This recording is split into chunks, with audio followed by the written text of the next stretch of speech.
최근 청주에서 탁한 수돗물이 잇따라 나오면서 주민들이 피해를 겪고 있습니다. 이 같은 탁수 발생의 원인은 대부분 공사 중 부주의로 인한 상수관로 파손에 있는데요.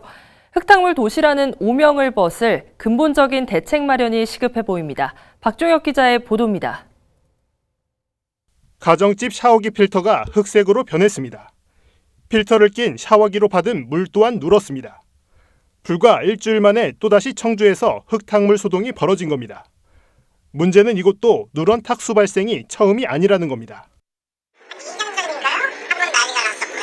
여기가 차창이 입주할 때부터 좀 문제가 좀 많았는데, 왜냐면 제 기억으로는 이런 문제가 이게 한 3-4번째 정도는 될 거예요, 최소.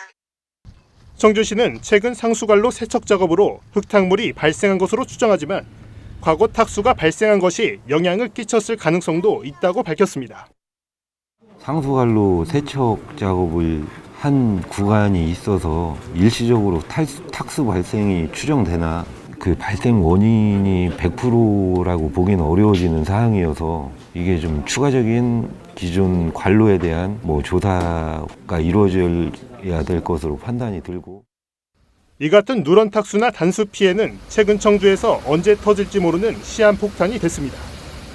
10일 오후 2시 30분쯤 청주 내덕동에서도 공사 중 상수관로 파손으로 내덕동과 율량동 일대 단수와 탁수가 발생하는 등 관련 문제가 끊이질 않기 때문입니다.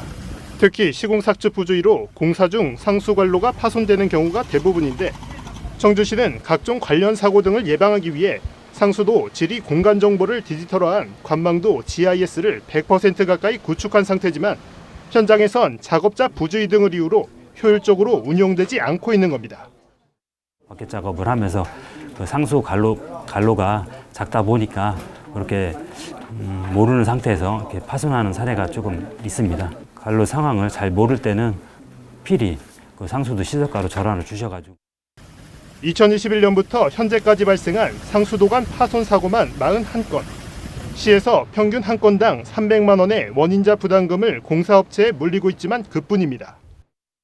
직접 관리 감독을 하고 해야 될 부분을 그냥 시행사만 맡겨놓고 하다 보니까 시행사 측에서는 그런 부분을 갖다가 면밀하게 못 들여다본 거죠.